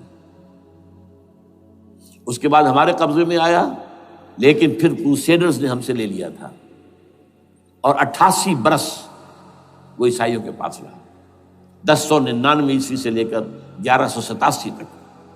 اب پھر یہود کا قبضہ ہے، پہلے عیسائیوں کا تھا، اب یہود کا۔ اب ان سے لینا واپس، پہلی مرتبہ بھی عرب نہیں لے سکے تھے، کھونے والے عرب تھے، واپس لینے والا کرد تھا، صلاح الدین ایوبی رحمۃ اللہ علیہ۔ اب بھی کھونے والے عرب ہیں، مصر اور شام اور اردن، تینوں کا مقابلہ کیا اس نے، اسرائیل نے، اور قبضہ کیا پورے ویسٹ بینک پر، گولان ہائٹس پر، سینائی پیننسولا پر، اور یہ کھو دیا ہم نے اپنے ہاتھ سے۔ اور اب بھی عربوں میں تو کوئی دم نہیں ہے، کوئی جان نہیں ہے، ان کو عیاشیوں نے، دولت مندی نے بالکل تباہ و برباد اور کھوکھلا کر کے رکھ دیا۔ بہرحال یہ جو چیزیں میں نے آپ کو بتائی ہیں، یہ تو وہ پلانز ہیں جو سب شیاطین جن و انس کے پروگرام ہیں۔ وہ جیسے کہ کبھی کہا تھا خمینی صاحب نے، شیطان بزرگ، دی گریٹسٹ شیطن، امریکہ، اصل میں امریکہ، اور اس کے پیچھے حقیقت میں یہود، سامنے امریکہ، پیچھے یہود۔ بالفعل کیا ہوگا یہ تو پھر اللہ ہی جانتا ہے کیا ہوگا۔ وَمَكَرُوا وَمَكَرَ اللَّهُ، کافر اپنی چالیں چلتے ہیں، اللہ اپنی چال چلتا ہے۔ اور سَنَسْتَدْرِجُهُم مِّنْ حَيْثُ لَا يَعْلَمُونَ وَأُمْلِي لَهُمْ إِنَّ كَيْدِي مَتِينٌ۔ اے نبی آپ گھبرائیں نہیں، ہم ان کافروں کو رفتہ رفتہ وہاں سے لے آئیں گے جہاں سے آپ کو بھی، جہاں انہیں احساس تک نہیں ہوگا کہ یہ تو گرفت میں آ رہے ہیں، ٹریپ ہو رہے ہیں، اور ابھی ذرا میں انہیں ڈھیل دے رہا ہوں۔ میں املی لہم ان قیدی متین، میری چال بہت مضبوط ہے۔ وہ اللہ کیا کرے گا وہ میں نے آپ کو بتایا، جھلک دکھا دی ہے۔ انشاءاللہ اسی علاقے میں پاکستان اور افغانستان، اور اس کا ہارٹ ہوگا یہ پشتونستان، سرحد اور مشرقی افغانستان مل کر پشتونستان، پشتون اسی مشرقی اس میں ہے، پاکستان کا مغربی صوبہ ہے، شمال مغربی سرحدی صوبہ، یہ ہارٹ، اور پھر پاکستان اور افغانستان، انشاءاللہ یہی ہوگا۔ اور پھر یہ کہ یہاں سے فوجیں جائیں گی جو حضرت مہدی کی حکومت جمائیں گی عرب کے اندر۔ عربوں میں جان نہیں ہے کہ وہ مہدی کی حکومت کو جما سکے۔ یخرج ناس من المشرق یؤتون للمہدی یعنی سلطان ہی، مشرق کی طرف کے کسی ملک سے فوجیں آئیں گی جو مہدی کی حکومت قائم کریں، عربوں میں دم نہیں۔ بہرحال ہوگا کیا، وہ میں نے کہا کہ یہ تو اللہ کے ہاتھ میں ہے۔ اب یہ کہ کرنا کیا چاہیے، یہ ہے میری تقریر کا آخری حصہ۔ دیکھیے ذوالفقار مرزا نے جو کچھ کہا اور سید قائم علی شاہ نے، میں خوشائند سمجھتا ہوں کہ طالبانائزیشن اور ہے، اسلامائزیشن اور ہے، ٹھیک ہے، تیری آواز مکے اور مدینے۔ طالبانائزیشن کے اندر کچھ بغیر تعلیم یافتہ، کچھ جذباتی، اس طرح کے لوگ بھی ہیں جن میں انتہا پسندی بھی ہے، جیسے کہ میں پہلے بیان کر چکا ہوں، افغانستان میں ہوا ہے، افغانستان کے اندر بھی رفتہ رفتہ وہ اپنی چیزوں سے نکل رہے تھے، نکل جاتے ہیں، لیکن موقع نہیں دیا گیا، نب دی ایول ان دی بڈ ختم کر دیا گیا۔ اسی طرح ہمارے سرحدی صوبے میں جیسا کہ میں بتایا 3 قوتیں برسرکار ہیں، who knows it، کون کیا ہے۔ لیکن بہرحال یہ کہ پہلی بات یہ، اسلام اور پاکستان لازم و ملزوم ہیں۔ یہاں اسلام آئے گا تو یہ ملک رہے گا، نہیں آئے گا تو ختم ہو جائے گا، اس میں کوئی شک نہیں۔ میری 2 کتابیں پڑھ لیجیے اگر اللہ توفیق دے، ہمت دے، اسلام اور پاکستان، یہ سن 67-68 کی تحریریں میری ہیں۔ جینیسس آف پاکستان کیا تھا، how Pakistan came into existence. پھر یہ کہ میں نے استحکام پاکستان کے نام سے سن 85 کے اندر کتاب لکھی ہے، یہ دونوں کتابیں پڑھی ہیں۔ پاکستان کا کوئی جواز نہیں اگر یہاں اسلام نہ آئے، اور واقعتاً ہم جواز کھو چکے ہیں، یہ تو اللہ تعالیٰ ہمیں مہلت دے رہا ہے۔ لیکن اب یہ سمجھ لیجئے، یہ اللہ تعالیٰ کی طرف سے ایک خاص مہلت ہے، اور شاید آخری مہلت ہے جو ہمیں مل رہی ہے۔ یہاں اسلامائزیشن نہ ہوا تو یہ ملک نہیں رہے گا۔ میں یہاں آپ کو ایک شعر سنا دوں، ہے تو ایک ایسی شخصیت کا جو کچھ کنٹروورشل بھی ہو گئی، بعد میں بدنام بھی ہو گئی۔ ایک زمانے میں جماعت اسلامی کے بڑے مخلص کارکن تھے وہ، مولانا کوثر نیازی۔ انہوں نے ایک بڑا تلخ شعر کہا تھا، اسلام کو اگر تیری فضا راس نہ آئے، اے میرے وطن تجھ کو کوئی آگ لگائے۔ ہمیں اسلام چاہیے، اور اسلام نہیں آئے گا تو یہ ملک نہیں رہے گا۔ کوئی زرداری، کوئی نواز شریف اس ملک کی بقا کی ضمانت نہیں دے سکتا۔ اس کی بقا ہے اگر تو اسلامائزیشن میں۔ 61 سال کی ہماری بے وفائی اللہ کے ساتھ کیے ہوئے وعدے کی، اس کا ایک عذاب ادنا ہم جھیل چکے ہیں۔ 71 یاد کی، سن 71 پاکستان 2 لخت، 93,000 مسلمان پاکستانی بھارت کی قید میں بھیڑوں بکریوں کی طرح ہانک کر لے جائے گئے، ٹرکوں میں بھر بھر کر، جیسے کہ ڈیرہ غازی خان سے بھیڑیں بکریاں آتی ہیں لاہور میں ذبح ہونے کے لیے، کنسنٹریشن کیمپس میں۔ ہمارے ٹائیگر نامی جرنیل نے پیش کیا اپنا ریوالور، کتنے لوگ مارے گئے، کتنا فساد ہوا، مسلمان کے ہاتھوں مسلمانوں کا خون کتنا ہوا۔ یہ اللہ کا ایک خاص عذاب ہوتا ہے۔ میں نے وہ آیت آپ کو سنائی تھی، قل هو القادر على ان يبعث عليكم عذابا من فوقكم او من تحت ارجلكم۔ اے نبی سے کہہ دیجیے اللہ اس پر قدرت رکھتا ہے، جب چاہے تم پر کوئی عذاب اوپر سے بھیج دے، تمہاری زمین کے نیچے سے نکال دے۔ زلزلہ آیا تھا کہ نہیں؟ او یلبسکم شیعا، ایک تیسری شکل بھی ہے، نہ اللہ آسمان کو کوئی تکلیف دے نہ زمین کو، زمین پھٹے گی تو آدمی جائے گا نا اندر، بلکہ تمہیں گروہوں میں تقسیم کر کے، او یلبسکم شیعا فیذیق بعضکم بعض بعض، تو ایک دوسرے کی قوت کا ایک دوسرے کو مزہ چکھائے، تم خود ایک دوسرے کے گلے کاٹو۔ ہمیں کسی اور قوم کو تکلیف دینے کی ضرورت نہیں ہوگی، یہ کام ہمارے ساتھ ہو چکا ہے 1971 میں۔ بہرحال اب اس کے بعد بھی تاخیر تو ہماری جو کی تو ہے، اب ہم اس جگہ پر پہنچ گیا کہ شاید اب عذاب الاکبر آنے والا ہے۔ وہ آیت بھی میں نے شروع میں پڑھی تھی، وَلَنُذِيقَنَّهُم مِّنَ الْعَذَابِ الْأَدْنَىٰ دُونَ الْعَذَابِ الْأَكْبَرِ لَعَلَّهُمْ يَرْجِعُونَ۔ چھوٹا عذاب آیا سن 71 میں پاکستان، بہرحال مغربی پاکستان تو برقرار رہا، اس کا نام بھی پاکستان رہا۔ اب شاید بڑا عذاب آ رہا ہو، بلکنائزیشن جس کے نقشے جو ہیں دنیا میں شائع کیے جا چکے ہیں۔ اور اس اسلامائزیشن کے لیے جو میں کہہ رہا ہوں کہ اس کے بغیر یہاں پاکستان نہیں رہے گا، اس کے لیے اس کی جو دستوری، تدریجی، قانونی، پرامن اگر راستہ اختیار نہ کیا گیا تو ملیٹنسی بڑھے گی، یہ رکنے والی نہیں ہے۔ یہ جو اوپر کا جو علاقہ ہے، ایک ٹرائنگل ہے جس کا نقشہ کھینچا ہے ایک بہت بڑے مصری ادیب اور مورخ نے، شکیب ارسلان ان کا نام تھا۔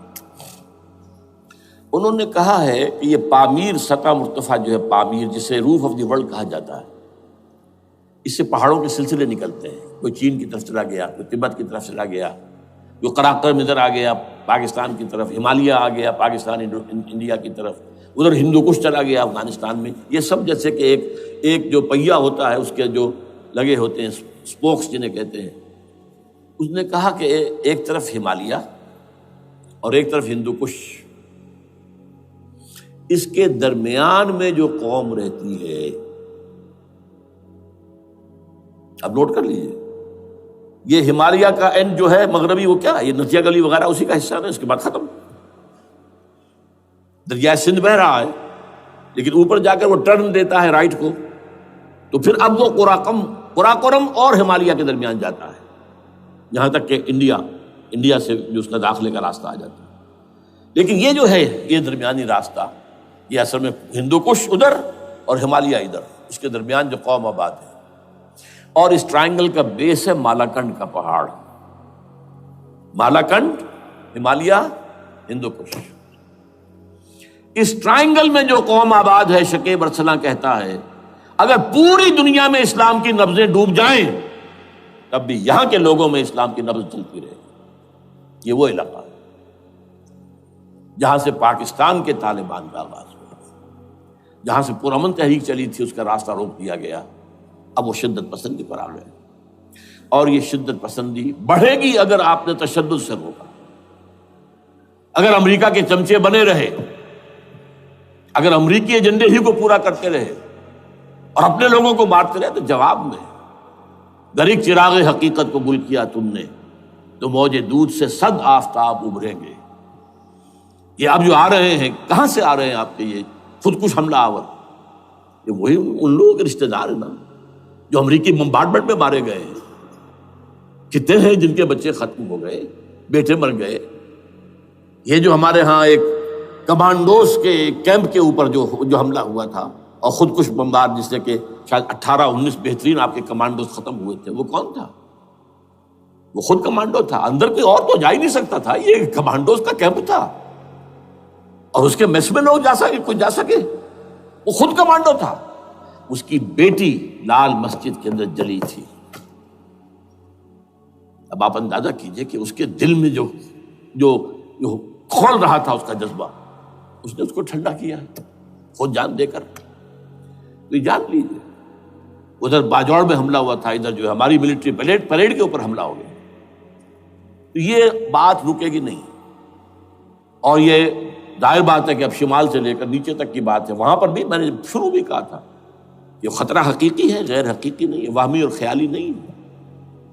اس لیے کہ اب جو اس علاقے سے جا رہے ہیں ہجرت کر کے کراچی، وہی ان کی جگہ ہے، وہیں پر ان کے رشتہ دار ہیں، محسود ہیں، وزیری فلاں ہے، یہ ہے وہ ہے، وہاں وہ جا رہے ہیں. اور وہاں پر بھی ظاہر بات ہے کہ جو کچھ ہو رہا ہے افغانستان میں اور جو کچھ ہو رہا ہے شمال سرحدی صوبے میں، اس کا ایک تسلسل ہوگا. میں یہاں یہ عرض کر دوں آپ سے کہ تقریباً 4 سال قبل، بلکہ 4.5 سال، میں انتہائی مایوسی کو پہنچ چکا تھا کہ پاکستان کا وجود باقی نہیں رہے گا. میں نے یہی تقریر کی ہے 29 فروری سن 2004 کو اسی جگہ. پاکستان جواز کھو چکا. یہ اسلام کے نام پر تھا. ویئر از اسلام؟ جو اسلام یہاں وہ تو بھارت میں بھی ہے، وہ تو امریکہ میں بھی ہے. وہ کہاں ہے اسلام کا سیاسی نظام، اسلام کا تعزیراتی نظام، اسلام کا کرمنل لا، اسلام کا سول لا، اسلام کے فیملی لاز کہاں بنائے تھے اس شخص نے جو فیلڈ مارشل بنا تھا، خود ساختہ، جو اس نے قوانین بنائے تھے. تمام علماء نے کہا تھا، تمام مکتبہ فکر کہ غلط ہے. تحریک کوئی نہیں اٹھائی، یہ ان کی غلطی تھی، کوتاہی تھی. جمہوریت کی تحریک میں شامل ہو گئے، اس پر کوئی تحریک نہیں چلائی. بہرحال وہ نظام کہاں ہے؟ وہ نظام تو قائم نہیں کیا. اس حوالے سے یہ اپنا جواز کھو چکا ہے. نو ریشنل ریزون دیت جسے کہتے ہیں فرینچ کے اندر، ریزون دیت کسی چیز کی ریزن، ریشنل آف ایگزسٹنس. اس کے بعد یہ ہے کہ پچھلے سال سے کچھ مایوسی میں کمی ہوئی. Number 1، chief justice of Pakistan Iftikhar Muhammad Chaudhry کے اندر ہمت اللہ نے دی، وہ کھڑا ہو گیا۔ جرنیلوں کے جمگھٹے کے اندر ایک سویلین آدمی جو ہے جس درجے کا مرعوب ہو سکتا ہے، آپ اس کا اندازہ کر لیجیے۔ اور اس کے بعد اسپونٹینیس موومنٹ وہ کلا کی، انہومی شے، سوچ نہیں سکتے ہم۔ یہ موومنٹ جو ہے یہ کوئی اسٹریٹ ارچنز کی چلائی ہوئی نہیں ہے، یہ ہمارے ہاں کے گاموں ماجوں کی نہیں ہے، بلکہ یہ تو پڑھے لکھے لوگ، وکیل، کالے کوٹ، کالی ٹائیاں، پینٹ، یہ جو سختیاں جھیلی ہیں انہوں نے، ابھی تک وہ تحریک چل رہی ہے۔ اگر اس سے ظاہر بات ہے وقت گزرنے کے ساتھ ساتھ اس کی وہ تیزی اور تندی بھی تو کبھی آئی، اور حکومت کو موقع ملا ان کے اندر کوئی رفت پیدا کرنے کا بھی۔ لیکن بہرحال ان دونوں چیزوں سے میری مایوسی میں قدرے کمی ہوئی۔ اب دوسری بات وہ تھی 18 فروری کے الیکشن کا پرامن طور پر منعقد ہو جانا۔ میں یہ سمجھتا تھا کہ جو اس کے اندر دخل اندازی ہے، ریگنگ ہو گئی ہوئے، کیسے ممکن ہے پاکستان میں الیکشن ہو اور ریگنگ نہ ہو؟ پھر تحریک چلے ہی چلے، کیونکہ تحریک تو چل رہی ہے پہلے سے، صرف اس کے اوپر تیل اور ڈالنا ہے نا، اور پھر بدامنی ہوئی ہو، اور پھر دونوں طرف گدھ بیٹھے ہوئے ہیں، the NATO forces in the west, Indian forces on the east, they will march into Pakistan. اور پاکستان کے ایٹمی دانت توڑ کر Pakistan will be put at the mercy of India, Bharat. Now do whatever you like.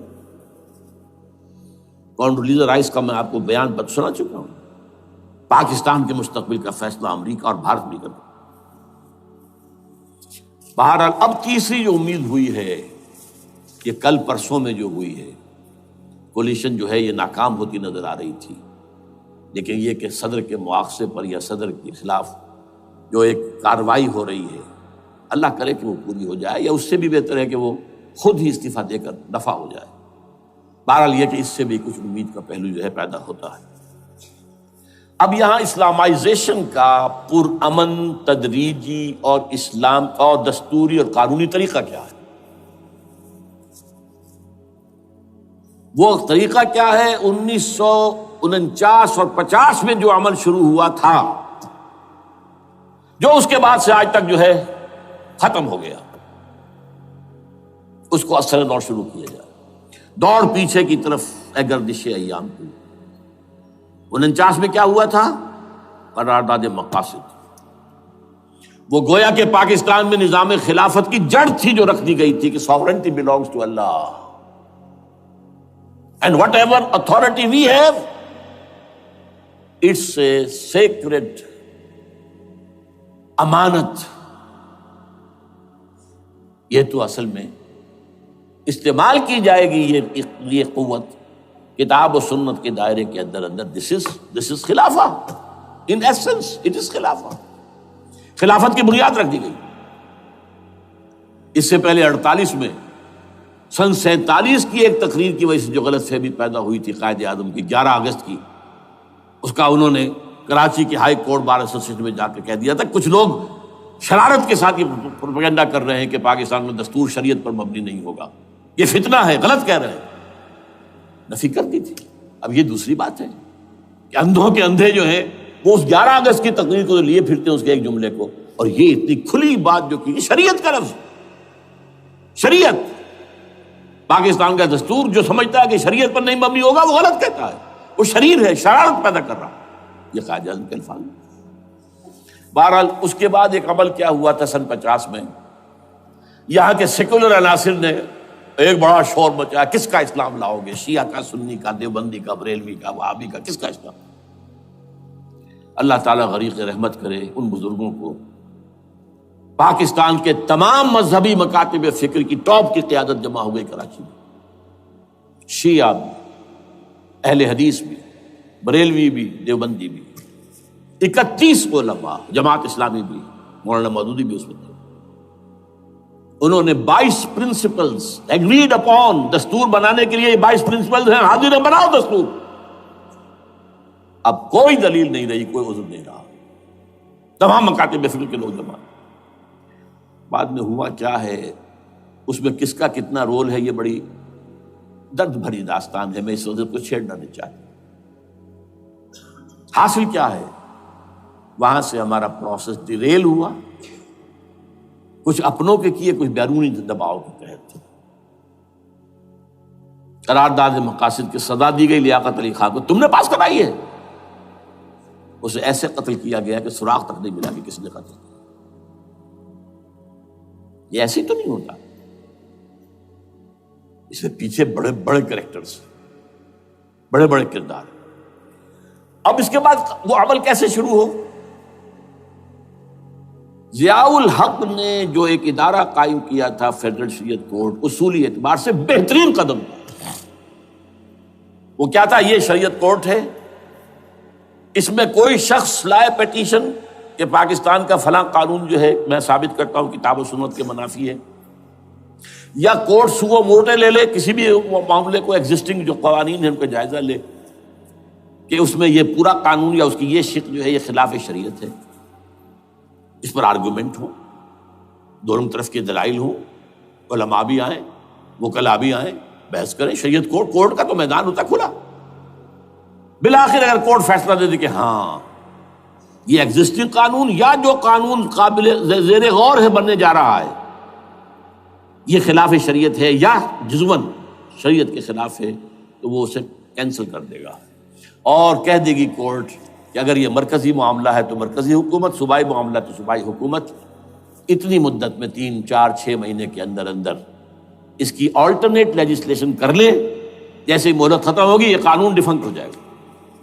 اصولی اعتبار سے اس سے زیادہ صحیح اسکیم کوئی نہیں سوچ سکتا، آج بھی میں قائل ہوں۔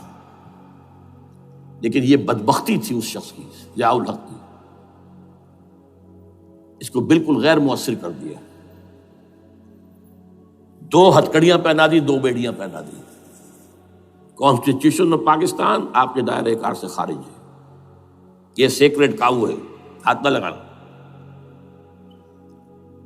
جو جوڈیشل پروسیجرل لاز ہیں، ضابطۂ دیوانی، ضابطۂ فوجداری، یہ بھی تمہارے دائرے سے خارج ہے۔ مالی معاملات 10 سال تک خارج، اور فیملی لاز مستقل خارج۔ انا للہ و انا الیہ راجعون۔ اب کرنے کا کام کیا ہے؟ نمبر 1، فیڈرل شریعت کورٹ کے دائرے پر جو تحدیدات ہیں، لیمیٹیشن ختم کی جائیں یکسر۔ نمبر 2، اس کا سٹیٹس کم سے کم ہائی کورٹ کے درجے کا ہونا چاہیے۔ نمبر 3، اس میں جید علماء کو لا کر بٹھایا جائے، ان کی میجورٹی ہونی چاہیے، وکلاء بھی ہوں، جدید تعلیم کے جدید قانون کے جاننے والے، لیکن علماء بھی ہوں۔ اگر آپ جید علماء کو لے آئیں گے تو پھر وہ جو عام مولوی ہے بیچارہ، وہ جو پوری طرح نیم خواندہ ہے یا نیم تعلیم یافتہ ہے، یا ہمارا عام آدمی ہے جو طالبان کے انداز کے اندر وہ شدت پسندی پر آ گیا ہے، اسے یہ اندازہ نہیں ہے کہ دین میں اہمیت کس شے کی اول ہے، پھر دوسری کون سی ہے، ثانوی شے کون سی ہے۔ اب اس کے بجائے علماء، جدید علماء، تمام جو ہے مسالک کے علماء اس میں شامل کیے جائیں۔ اس کے فیصلوں پر نظر ثانی کا کھلا موقع ہونا چاہیے، ایک دفعہ عدالت فیصلہ کر دے، نظر ثانی کا موقع ہونا چاہیے۔ اور کسی شہری کی طرف سے پیٹیشن آئے یا سو موٹو، وہ جائزہ لے اور ایک ایک کر کے قوانین جو ہے غلط ختم، ان کی جگہ پر لیجسلیشن پارلیمنٹ ہی کرے گی یا صوبائی اسمبلی کرے گی۔ کورٹ کا کام لیجسلیشن نہیں ہے، وہ یہ کہہ سکتا ہے کہ یہ بھائی یہ معاملہ جو ہے شریعت سے تجاوز کر گیا ہے، یا فلاں جو قانون تم بنانے چلے اس کی یہ شق جو ہے شریعت کے خلاف ہے، بس فیصلہ یہ دے گی۔ ظاہر بات ہے لیجسلیشن اس کا کام نہیں، لیجسلیشن جو کرے گی آپ کی نیشنل اسمبلی کرے گی، آپ کی صوبائی اسمبلی کرے گی، لیکن وہ اس کا متبادل قانون لے آئیں اور پہلا قانون ختم ہو جائے گا۔ اچھا، اس عرصے کے دوران جو کونسل آف اسلامک آئیڈیالوجی پر ارب روپیہ خرچ ہوا ہے، اس کی رپورٹوں کے انبار لگ گئے ہیں، کسی ایک سفارش کو بھی آج تک پارلیمنٹ میں پیش نہیں کیا گیا، اور اس میں جید علماء رہے ہیں اور تمام مکاتب فکر کے علماء رہے ہیں۔ ان کی رپورٹوں کو رفتہ رفتہ پارلیمنٹ کے سامنے لایا جائے اور ان کے ذریعے سے نئی قانون سازی کی جائے۔ اگر آپ یہ قانونی دستوری راستہ کھول دیں گے اور تجریجاً اس طریقے سے Islamisation of laws of Pakistan ہو جائے تو ظاہر بات ہے کہ پھر جو دہشت گرد ہیں، دہشت پسند ہیں، جن کو آپ خطرہ کہہ رہے ہیں، خطرہ، طالبان آنند، طالبان آ گئے، طالبان آ رہے ہیں، اب ڈرو اور بچو اور مقابلے کی تیاری کرو اور اسلحہ تیار کرو، اگر یہ کام کریں گے تو پھر ظاہر بات ہے کہ وہ تو فساد ہوگا، اور فساد کا نتیجہ کیا نکلے وہ اللہ ہی بہتر جانتا ہے۔ لیکن یہ پروسیس جو میں نے بیان کیا ہے، اگر اس پر عمل ہو جائے تو یہ وہ پروسیس ہے جسے جنرل حمید گل نے کہا تھا کہ اگر ایسا ہو جائے تو یہ سافٹ ریولوشن ہوگا، بغیر تشدد کے، بغیر کسی اور کے، اگر نیت ٹھیک ہے، اور اگر یہ واقعی جیسے قائم علی شاہ نے سمجھ لیا ہے اور جیسے کہ ذوالفقار مرزا نے سمجھ لیا ہے، اسلامائزیشن اگر اس کو سب سمجھ لے، زرداری بھی سمجھ لے اور نواز شریف بھی سمجھ لے اور سب سمجھ لے، تو ظاہر بات ہے کہ پھر کسی توڑ پھوڑ کے بغیر، کسی اور بدامنی کے بغیر، کسی تشدد کے بغیر اسلامائزیشن یہاں ہو جائے تو سب کے دل خوش ہو جائیں گے، اور یہ سارا جو بھی تشدد ہے، یہ دہشت گردی ہے، اس کے راستے بند ہو جائیں گے۔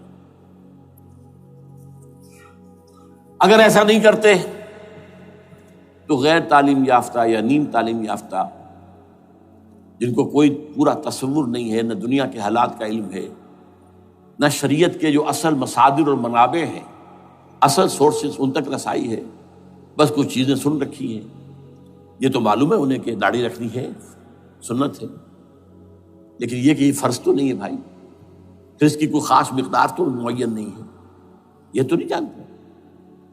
ویڈیوز ہیں، آڈیوز ہیں، ان میں گانے ہیں، اس میں آپ کو معلوم ہے کہ عریانیت ہے، جو بھی ویڈیوز ہیں، اور وہ تو ان کو جلائیں گے ان کی دکانوں میں۔ آپ تعلیم دے رہے ہیں لڑکیوں کو، وہ جانتے ہیں جو تعلیم آپ دینا چاہتے ہیں، آپ تو ڈانس کی تعلیم کو بھی وہاں پر نافذ کر رہے ہیں، آپ نے تو تعلیم کا شعبہ ہی دے دیا اسماعیلیوں کے ہاتھ میں، لہذا ان کا تو رد عمل ہوگا، ہوئے۔ اس کا راستہ اگر روکنا ہے تو اس پروسیس سے جو میں نے بیان کر دیا ہے، جس کو میں بیان کر رہا ہوں نہ معلوم کب سے، نواز شریف صاحب، ان کے والد میاں محمد شریف صاحب مرحوم، اور شہباز شریف صاحب اور عباس شریف صاحب چاروں میرے پاس آئے تھے، 2 دفعہ آئے تھے، اور میں نے یہ ترمیمی بل پیش کیا تھا جس کے آئٹم میں نے آپ کو گنوا دیے۔ بہرحال نہیں کیا کچھ انہوں نے، لیکن یہ کہ اگر یہ نہیں کریں گے تو یہ کہ دوسری طرف یہ سمجھ لیجئے اس وقت پاکستان کے دینی مدرسوں میں شدید تحریک چل رہی ہے۔ لال مسجد یہ ایک سمبل بن چکا ہے، یہ ایک علامت ہے، اور یہ ملیٹنسی کی طرف بہت بڑی تعداد میں، خاص طور پر جو طالب علم ہیں عربی مدارس کے، طالبان کی سورس یہی تو ہے نا، یہی تھے جن سے کہ افغانستان میں طالبان ابھرے تھے اور یہیں سے پاکستان کو ابھر رہے ہیں۔ ان کے اندر شدید لہر ہے، اور کوئی بہت بڑا فساد ہو گیا اگر خدا نہ خواستہ تو that will be the end of Pakistan.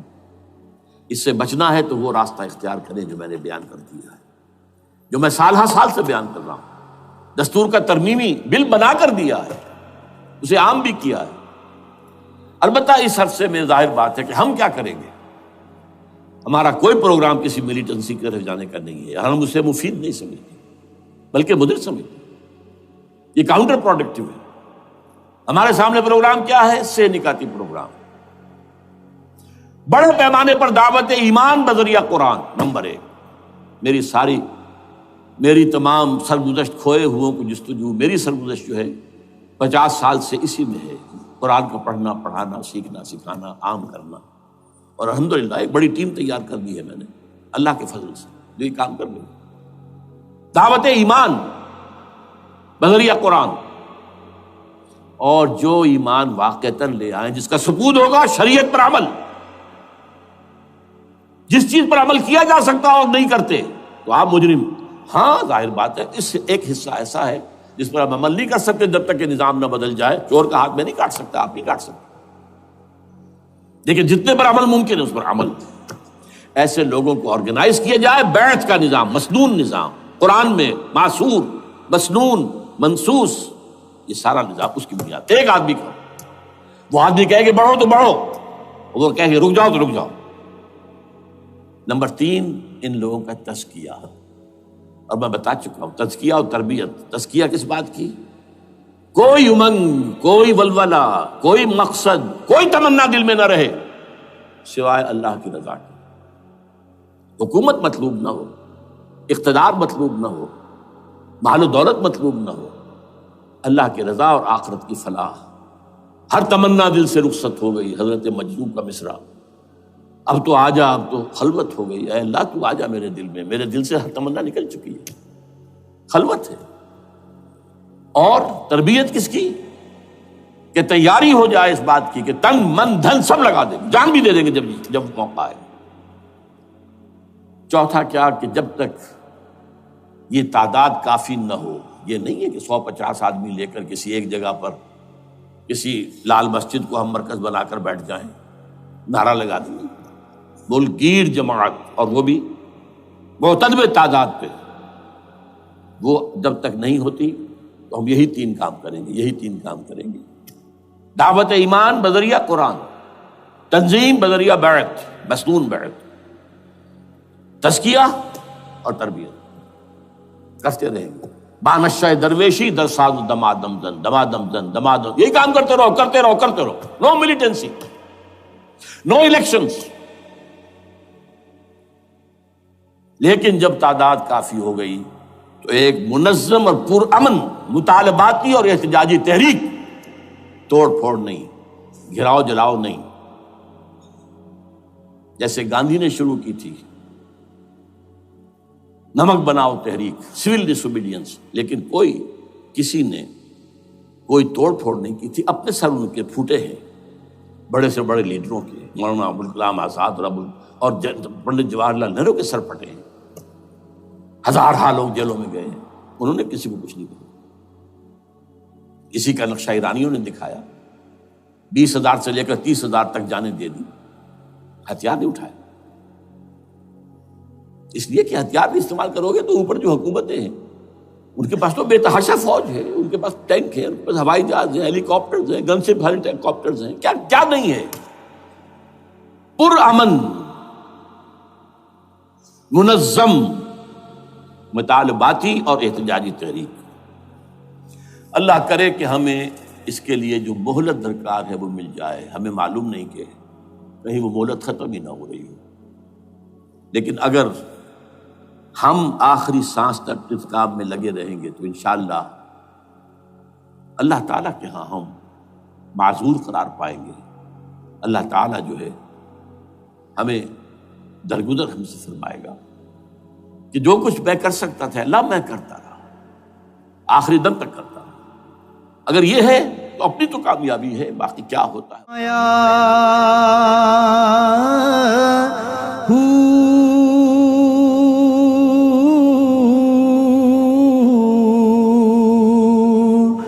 نام بھج مسیح تی وڑیا، نا تسبا